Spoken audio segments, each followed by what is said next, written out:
GCC by the Asia eHealth Information Network, and we were together 2015 pa, no, thinking about how do we solve the interoperability problem that everyone was facing, not just in the Philippines but all other countries in Asia. So one of the ideas that came out of that meeting in 2015 was, why don't you put up a group of people whose only job is to think about how to solve this interoperability problem. Number one, where did it come from? And number two, if they understand where it's coming from, then craft a solution to get these systems to become interoperable. So with support from the Asian Development Bank, we formed a team of about 5 people. And with funding from the WHO, we requested to have a meeting with experts from WHO, uh, World Bank, ADB, and ask them what's the state of the art in interoperability. And apparently, there's no state of the art. Everyone had a solution to the problem, but no one knew which solution actually works. And if you look all around the world right now, you really can't point to any country that has interoperability, maybe except Belize. Belize is composed of 300,000 citizens, and they have a system from hospital to health center to clinic to pharmacy kasi integrated one system lang. But I don't think there's a lot of countries that can really say that they have a national interoperable system. So with that, I'd like to introduce our speaker. The topic that we chose is From Paper to Digital: Insights from an EMR Implementation Journey. We got to know each other during the pandemic because there was nothing to do. We were all at home. We could not go to the hospital. And then we encountered each other and realized that we were in the same field of work. And I wanted to share our own experience in my own private hospital back then. They also had their own private hospital back then. And then I think if the field does not have a playbook, the best way to learn is to learn from the implementers. No, the implementers, you gather them together, they share their battle scars, their best practice, and their lessons learned, and that's how we avoid committing the same mistakes and also implementing the best practice that we could gain from each other. So without further ado, I'd like to introduce our speaker today, Dr. Ella Salvador. She was so kind to accept this talk. We were planning for this for maybe about 3 to 4 months already, and finally we're here. So I'll pass the floor now to Dr. Ella. Dr. Ella, you have you can introduce yourself, your background, and also tell us about your experience. And then later on, we'll open the floor for questions from the audience. Go ahead. Okay, thank you, Dr. Eloy. So good afternoon, everyone. I'm Ella Salvador. By practice, I am a pediatrician. But in my hospital, in the institution that I am affiliated with, I was the EMR consultant for about 10 years. Okay, so I just wanted to share our experience for those hospitals who are starting or just starting to decide if they will pursue their own digital transformation journey. Okay, so one of the major steps, of course, of the hospital's digital transformation journey is for the hospital to decide once and for all if they will do it. Okay, and this is a major step because it will pave the way of how the project will proceed. Okay, so my presentation will really just be about advice on what to do during, prior to, during, and after implementing, and also the lessons learned from that journey. Okay, so for the first part, okay, so once you've decided to go on that journey, okay, the very first is doing your planning and your groundwork. Okay, so this part or this phase of that journey is probably the most lengthy part and is the most tedious part of the digital transformation. Okay, so one of the things that we found that was very, very much helpful in to be able for the project to be successful is creating a core team. Okay, which is multidisciplinary. So the compositions that we had was in the beginning, of course, there was a project manager or the project owner, a couple of people with the IT department, a doctor, a nurse, pharmacist, parts of the operations, which would include because they are the ones who are um, handling your outpatient units. Okay, and probably most probably someone from quality management, so that the part for the quality management would be if the system will be compliant to any of your policies or compliant to any of the regulatory parts of what we need to do in the hospital. Okay.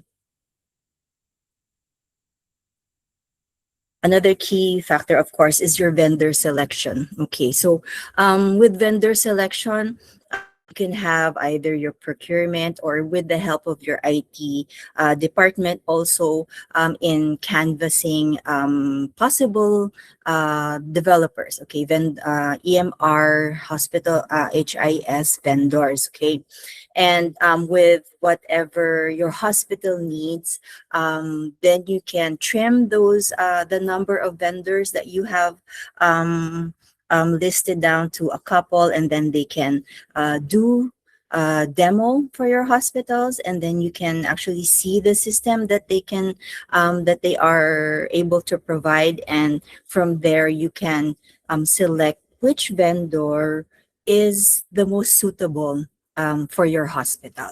Okay. Another part is also gathering your SMEs or your subject matter experts, okay, from all the departments and units. Departments meaning your clinical departments, or and also your other departments such as your pharmacy, finance part, inventory management, everything that the parts of the hospital that you need that will be using the system. Okay, so because they will be involved in testing the system that you have, that your hospital has chosen. Okay, they are a vital part of that process. Okay, and your SMEs will be the ones to cascade any updates to their respective departments. Okay.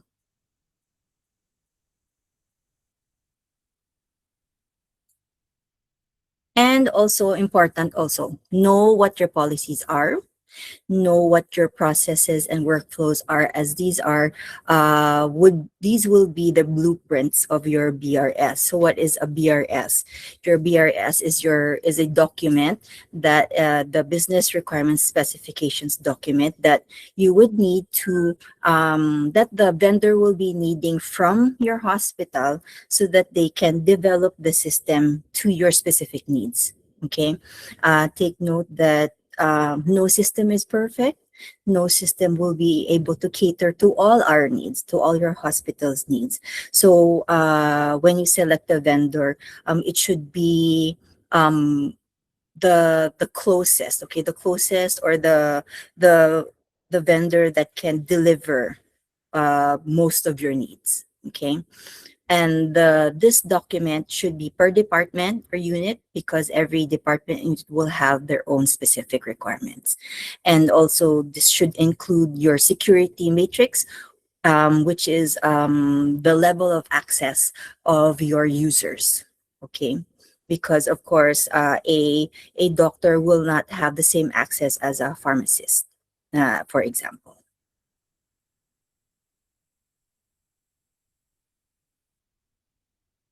Next, training strategies. Okay, so depending on your hospital, training strategies, maybe look at your hospital. Do you have rooms for to be able to set up computers for training?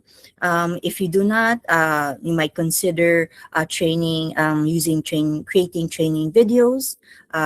Or using an LMS or a learning management system where you can actually incorporate those videos and have learning checks also that are embedded in the LMS. Okay, so training is very important, and you have to take note that there are a lot of users, not just the doctors. There are nurses, there are allied health professionals that also need to use the system, as well as your people in registration, in admitting. Okay,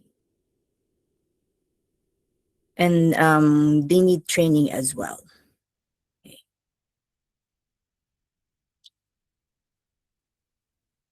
Next, account creation. Account creation, again, better to have hospital policies in handling accounts. So one of those would be your no username and no password sharing. Also, it would be advisable to designate a person who will be responsible in requesting for the creation. So for example, for consultants or your medical staff, there is a designated person who handles the medical services, for example. Then that person will be the one to send requests to IT to create accounts. If your hospital is a training hospital, then there should be a person who is responsible for requesting for creation for the trainees. Okay, and so far, same thing with the nurses, the pharmacists. Okay, and on the IT end of that creation, there should also be you should also identify persons who will be responsible for creating those requests. So maybe one or two people will be responsible for creating requests for nurses, one or two will be responsible for creating for the doctors, and one or two will be creating for allied health professionals and the other users. Okay, so that there will always be one, it will be systematic in the process. And also, once everything is done, once your training is done, all the accounts have been created, and the testing is done, and you have, let's say, we've said your hospital has deemed it um, uh, already acceptable to use in the hospital. The next would be creating the best plan of implementation. Okay, it will depend on your hospital how you would like to how you would like to start implementation, which units to start in. Okay, and how many units do you want? Sometimes it's you would have to ask yourself, will we do this one time, big time, like all outpatient units on one day you go live, or one unit at a time? Okay. It really all depends on what you are comfortable with, and also uh, how much support you will be getting from the vendor. Okay.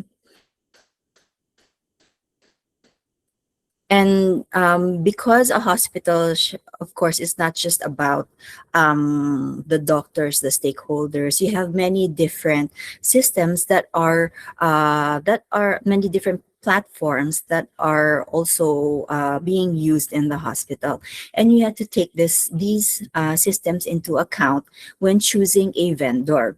So if they are interoperable, can you connect to them? If they can connect to the system that you chose. Okay, so these are the important questions that you have to ask the vendors. So if they can connect to your RIS, your radiology information system, your LIS, or if your pharmacy would you want to implement a clinical decision support that will kind of connect to the pharmacy to see if so that the requesters or the doctors who are doing your CPOEs will know if it is appropriate or not appropriate for the patient. Also consider if you can get stats from the system that you will be choosing. So your analytics.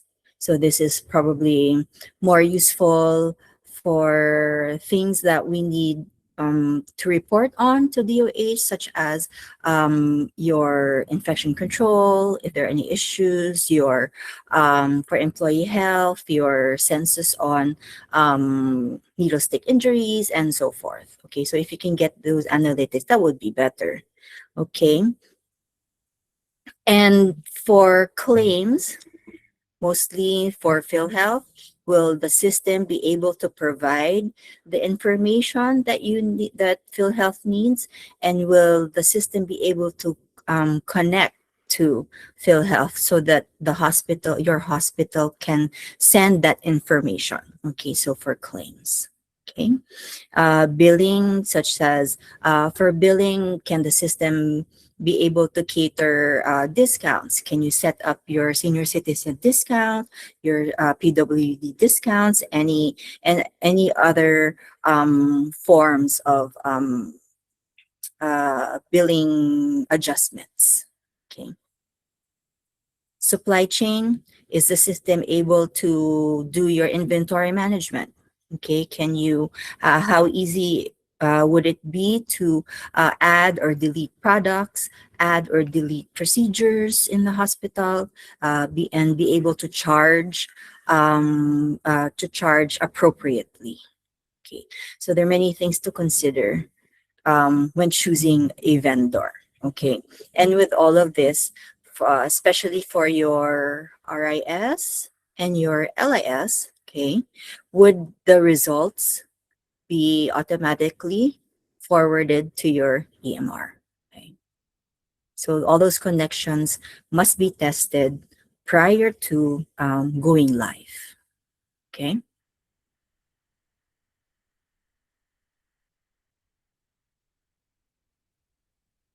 So after planning and your groundwork has been laid and finished, now implementing and the go live. Okay, so when will you schedule it? Okay, so one of the important things is that once you've decided that the system is ready, okay, and your hospital will start using it, one of the first things to do is send out memos. Okay, you inform your hospital, your stakeholders regarding implementation, when implementation will begin, which departments or units will you start in that will go live, and what dates and what time.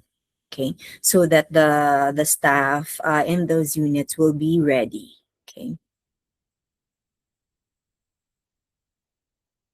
Also, during the implementation process, advise have a command center and a hotline so that if anything happens, if there are any issues, they know where to call. Okay, and so that they can have support. Okay. And then important to have on-site support both local, meaning your hospital, and also on-site support from the vendor. Okay, so if there are any concerns, if the support from the vendor is there, then if they can fix it right away, then it would be faster, and they're on site and they can actually go to the units and they can evaluate right away. So very important yung vendor support also. And with any go live, uh, the patients that will be included will always be moving forward. So if, for instance, if we will implement today, like for instance, tomorrow, okay, so you sent out a memo that you will go live or you will implement in your heart station tomorrow at 6 a.m. Okay, so all patients 6 a.m. forward will be registered in your new system. Okay. For inpatients, same. So pag inpatients, let's say tomorrow 6 a.m. you'll go live in the inpatient. Only patients who are admitted 6 a.m. onwards will be the ones registered in the system. Those admitted prior to, like for today, they will remain, if you haven't implemented any EMR, then they will remain on paper until they are discharged. Okay. But if you have a previous system and you're shifting to a new one, then that patient, those admitted patients will remain in the old system.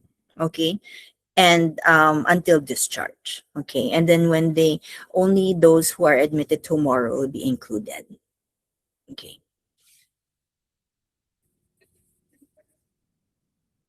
So after once implementation, and this part of the process, the implementing and go live part, this can actually be as fast or as slow as your hospital will allow. Okay, it is where um it is how your hospital wants to proceed. Okay, there is really no timeline, but of course you would want to implement as soon as you can,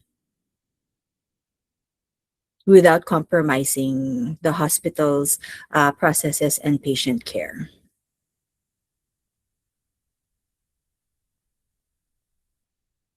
So for post implementation, once implemented, for instance, your hospital has implemented the whole hospital is already EMR or electronic. So post implementation always have a dedicated hotline for concerns. Okay, so that anytime concerns, everyone will know this is the number to call for concerns of for the system. Okay, and support, again, very important, support from the vendor. Okay, so when you sign on, or when management signs on, says that this is the vendor we're taking, make sure that they will one part of your contract, the major part of your contract would be that they have to have support, okay, that they can provide you, and it will depend on the terms that you have, that you kung ano yung pag-usapan, you and the vendor. Okay. But so there has to be support from the vendor. And just because your hospital has implemented EMR or your hospital information system, it doesn't mean it ends there. Okay. It is a continuous process of improvement and troubleshooting. Okay. Meaning anything can happen. Any new forms can be added, new processes that you have to adjust. So it's really a continuous process of using the system and adjusting to what the hospital's needs are. Okay.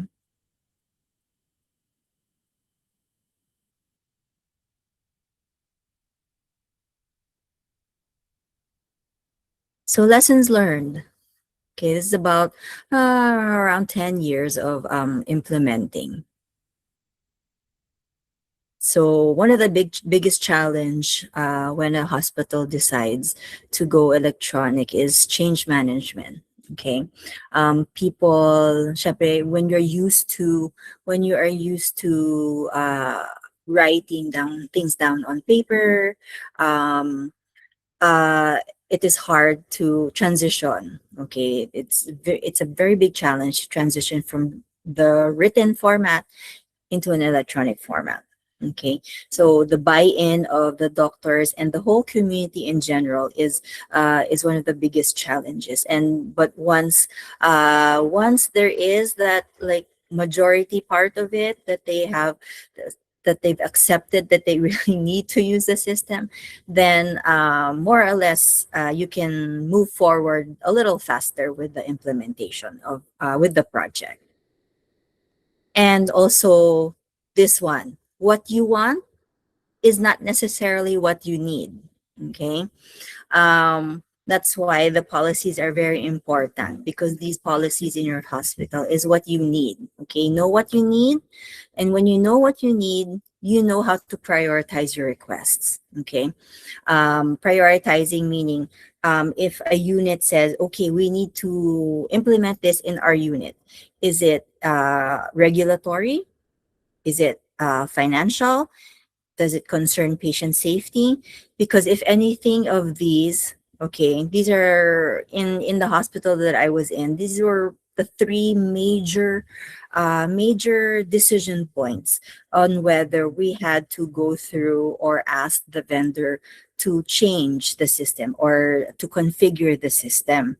Okay, because anytime you ask the vendor to the developer to change anything in the system, it entails costs and that's why management is a key part in the decision making, because what's the budget of your hospital, right? So these are the important ones that really pave the way when management says, okay, we can do that change request because this is important and it is we need to follow. Okay.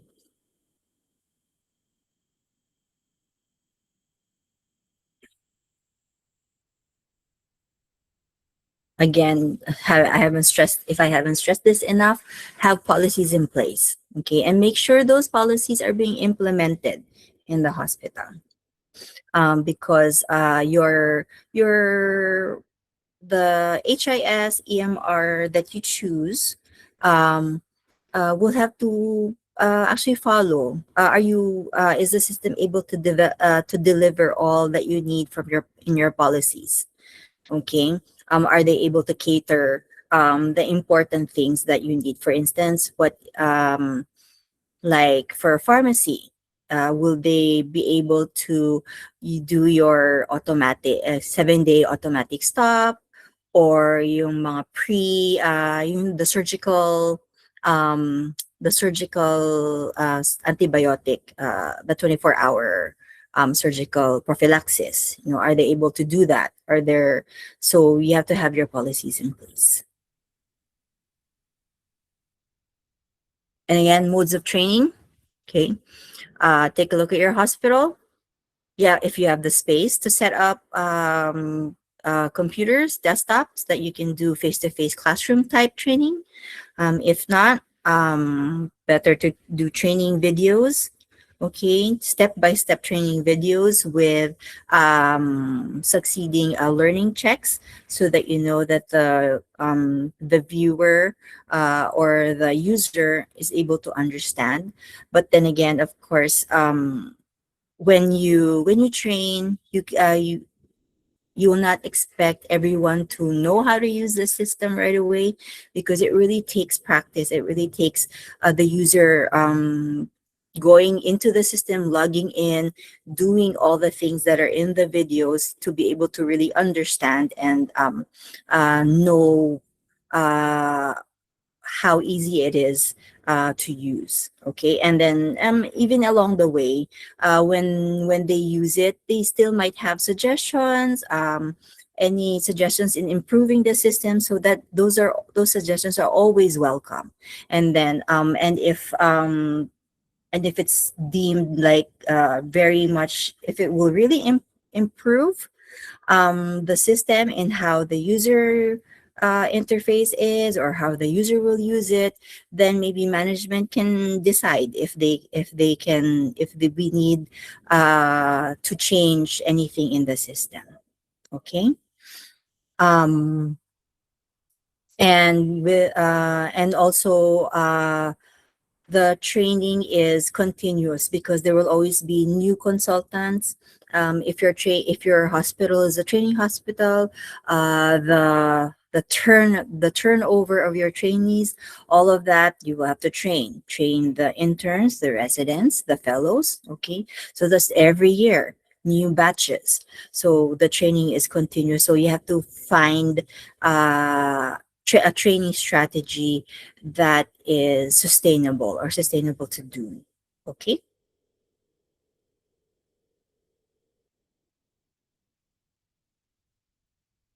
And with that, thank you.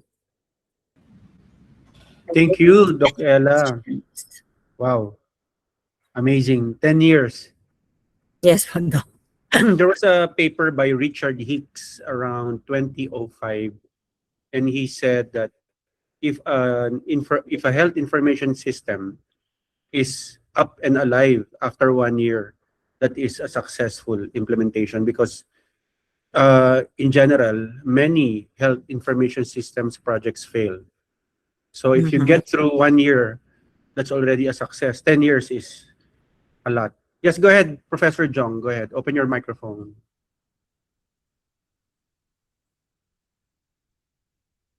Professor Jong, ayan.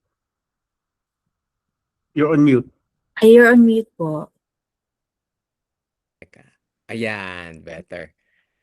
Good Ayan. Good, afternoon. good afternoon. Good afternoon. Wonderful talk. Thank you so much. Great insights. I have a couple of follow-ups na.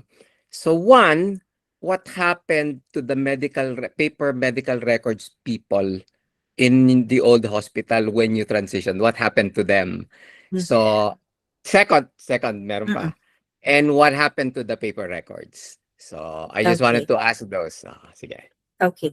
So thank you for those questions. The medical records is still there. The people are still there because they are part of the hospital's closed medical records review. So they still review the electronic medical records for compliance. So they're still there, and all the paper records that are from previous admissions. As with the national archiving, I think for inpatients, we have to keep those records for 7 years, and then they are brought to like an offsite, and then those that are deemed na past already the period of that you need to keep them, they're purged. Okay. Yeah, so the Wonderful. medical record is still there po. Yeah. Wonderful follow-up lang.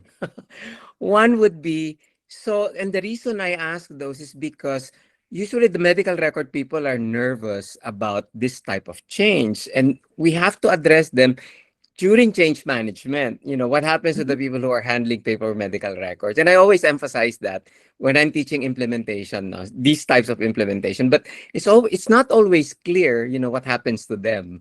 So Mhm. it has to be very transparently, you know, told, during change management that this is what's going to happen to our medical records people. So in this case, you repurpose them, which is wonderful Mhm. because now they're not just handling paper medical records, but they're also involved in the electronic medical records. That's a wonderful way to do it, no? Para hindi ma-insecure yung ating mga medical records people of layoffs and all of that when we Yes. transition from paper to electronic. So wonderful Oh, way. The other is minsan kailangan pa natin talaga ng paper records. For example, yes. when there are contingencies for like storms, nawalan ng power, etc., Oh, etc. yes. Yes. So I wanted to Mm-mm. find out what are your contingencies kung kunyari bigla na lang pumalpak yung electronic medical record, Mm-mm. and if those are in place, and do our healthcare workers know what to do when that happens? Mm. So in this institution I'm in, we have yung BCP, yung Business Continuity Plan.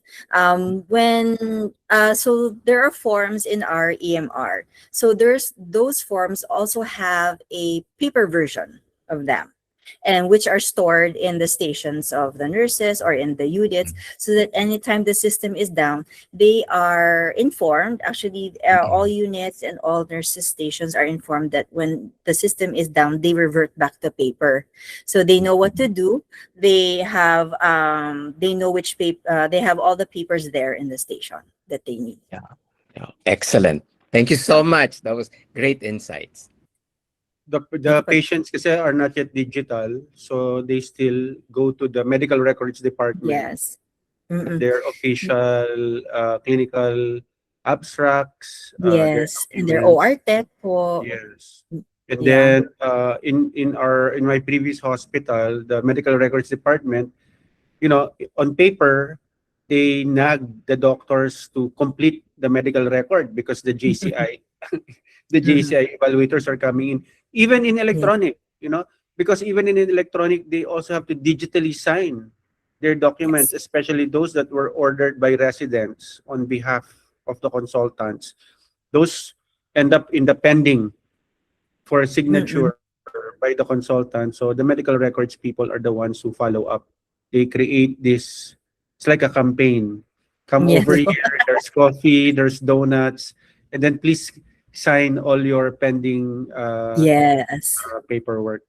Yeah. Doc Ella, there are other comments in the chat box, but I just wanted to ask. I saw a blueprint in one of your slides, Mhm. and it led towards the business requirements specification.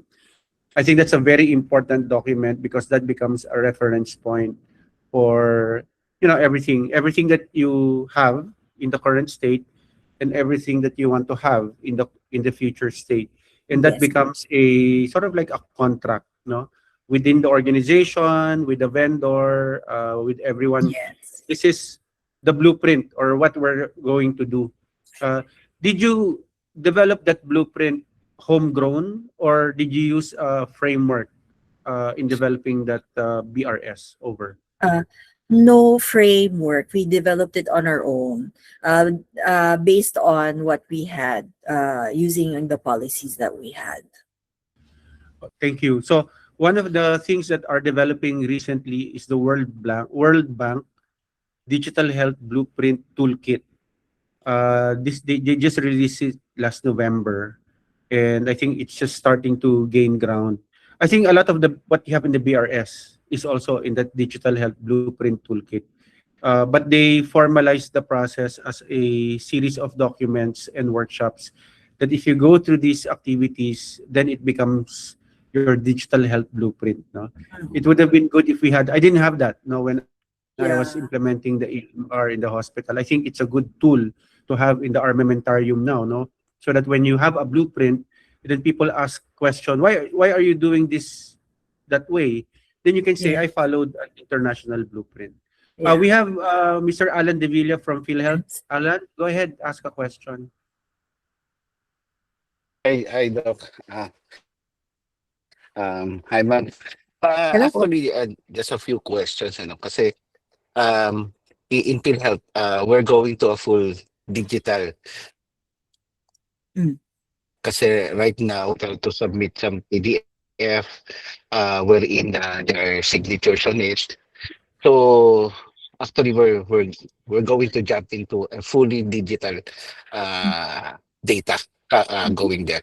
So, what are your ways on how to prevent us from using na ng um the signatures, the wet signature in this implementation? Mm. Uh, Sir, in because right now in the institution that I'm in, we're currently using a system right now, and that system was not able to cater to any digital signatures or any even kahit yung parang the signature pad. You can't even attach it and have the patient or the doctor use it. So what we did was we had to print those documents that needed really a wet signature. They had to be printed out. But in we're shifting to another one.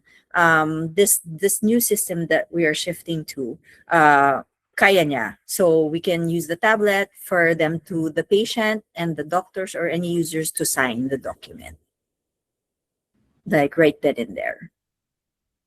So I see. there's Yes, Doc. Go ahead, Alan. Go ahead. Yeah. I was thinking that eventually we should eliminate na siguro the signature itself Mhm. and replace it with a digital signature or a number Mhm. stating that the person is really the same ano, especially when it comes to processing and Mhm. everything, so that meron na siyang uh digital signature encrypted to the system itself. So actually, Yeah. I'm looking into that, and Mhm. we're transforming there. And one of our option is actually using the data in PSA, but somehow Mhm. uh, the the numbers in the PSA doesn't goes through with the 100% numbers in the whole Philippines. So I'm thinking right now on the transition. Doc, Doc, siguro Mhm. you could help us Yeah. on the Yep. transition on how we can get there. Yep. Alan, There's the World Health Organization. And They eventually, we're already fully digitalized, and we will be using this digital signature. Thank you, Doc. Thank you, ma'am. Alan, of course, we have the PNPKI, di ba? The Philippine National Public Key Infrastructure that is, I think, managed by the ICT. So that provides every person with a digital certificate that you can embed in your device, and then your device can now sign documents with your digital certificate. That's one. The second one is the World Health Organization came up with the Digital Health Certification Network, or DHGCN. No, para siyang ano rin certificate, pero manggagaling siya from Geneva, tapos ibibigay sa WIPRO, Western Pacific Regional Office. And then yung Western Pacific Regional Office, Registration Authority, bibigyan ng certificate yung Philippine Certificate Authority. And then yung certificate na yun yung i-distribute ng government to all the facilities, public and private. That will solve the certification problem because it's coming from a authority. The most important thing about digital certificate is the policy.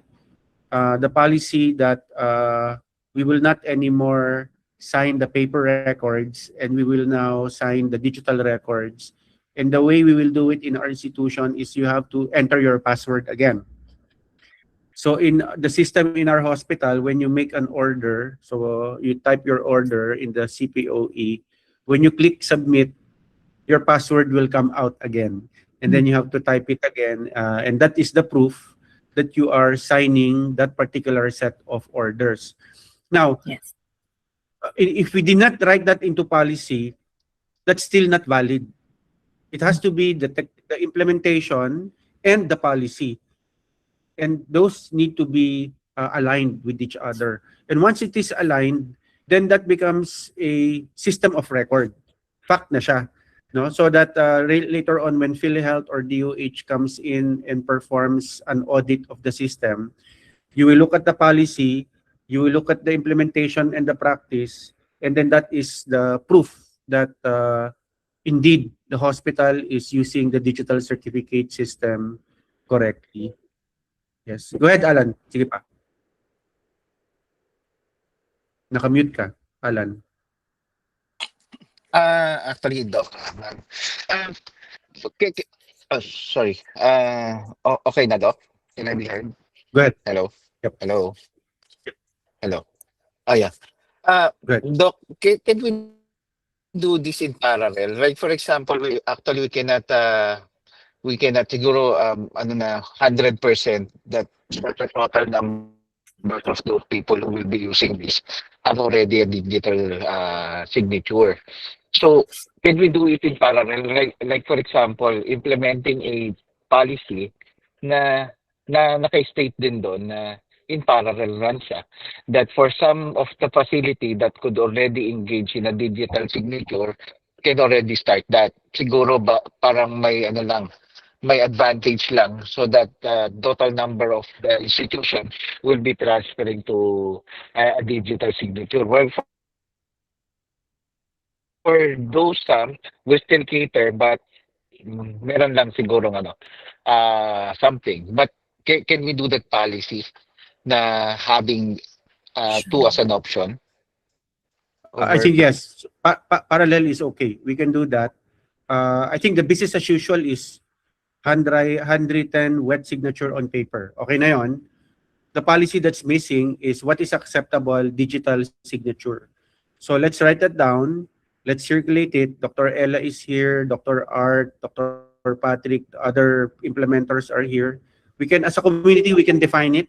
And then once the community has defined it, we can pass it to you, Alan, as a policy proposal.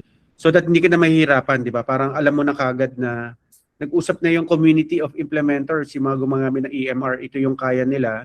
Aligned naman to sa PNPKI, aligned naman to sa WHO. So it's easier work for PhilHealth, no? The policy will be formulated by the community of practice. Instead of kayo yung nagpo-formulate, yung community of practice yung magpo-formulate. Pero of course, hindi siya magiging official until tanggapin ninyo. So yung pagsulat ng policy, kami na lang kasi kami naman yung mag-i-implement niyan eh. Pero ibibigay namin yung policy sa inyo, tapos kayo yung magsa-sign kasi kayo yung merong Authority. promulgation authority. Okay ba yung system na yon, Alan? Kami na magsusulat. Yes, Doc, agree on that. So that we can also write yung ano namin, moving forward namin, na isama ko na rin siya as a moving forward part. Na wherein, kasi Sige. pagka nag-fully implement na ako nito, I can also fully implement the ano the adjudication on cloud, wherein the validation Yes. will happen on the cloud. Yes. And mas madali sa akin kasi Correct. fully digitalized All right. I also na lahat. Thank you for that, Doc. saw I'll just wait for the ano na lang, the we'll work on proposed that. policy. We'll work on that as a community of practice from the SILab community.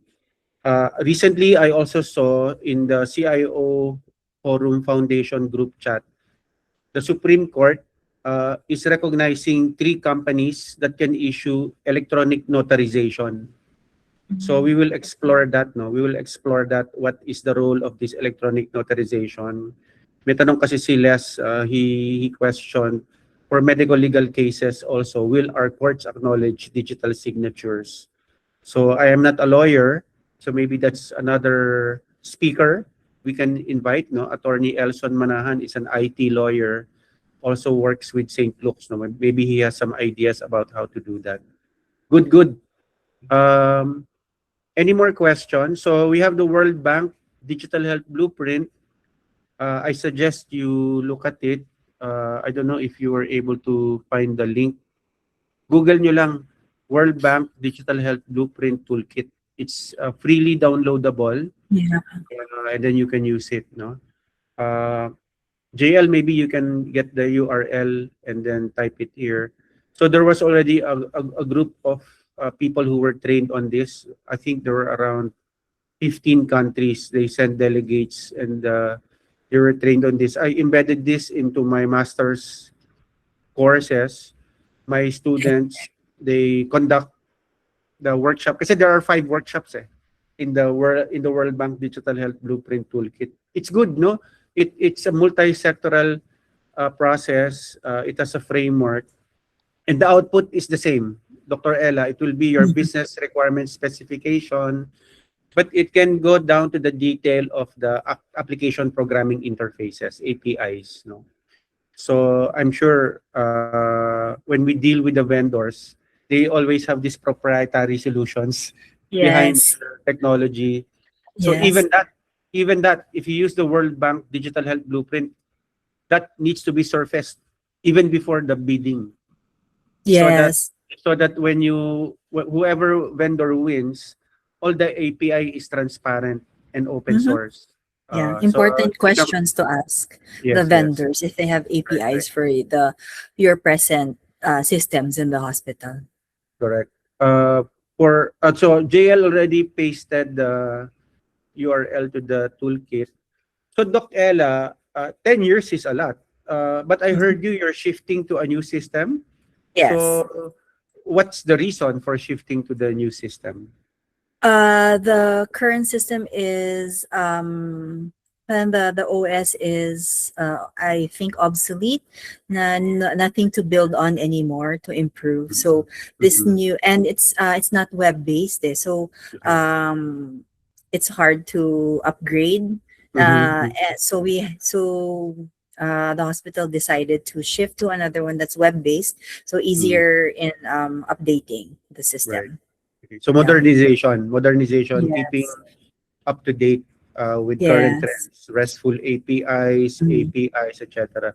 Also, another reason I think because you already have 10 years, in bawi na yun no? If your EMR, you invested something in the EMR, 5 to 7 years, you have recouped already all of the investments. No? So it's a good time to modernize. It's a perfect time. Go ahead, Les. Les is with Baguio General Hospital. Go ahead, Les. Good morning, Doc. Doc Eloy and Doc Ella. Salamat sa talk.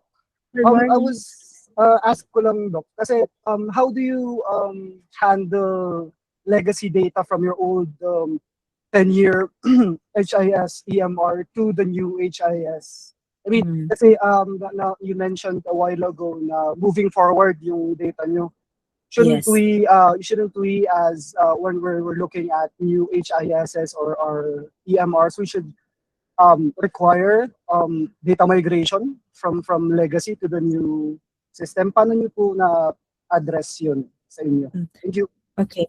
So for this new since we're shifting, what we did was that the data migration was mainly a hospital information like yung mga the pharmacy, parang the master data, but any records of the patients from previous admissions, they will stay in the current system, in the Old, current in in the the old system. previous, because that data is too large to migrate to the new system.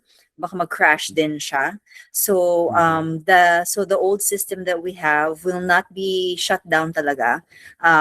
They will but the users will still have access to it if they Read need. only, read Yes, read only. only. Yes, read only access to the previous system so that they can check previous admissions. That's a very good question, Les. No, Yes. when you have a lot of legacy data, maybe John, you have any? You want to chime in on that topic? Yeah, no. I mean, that also includes the paper records. So this is why I also asked. So legacy data, Mhm. paper records.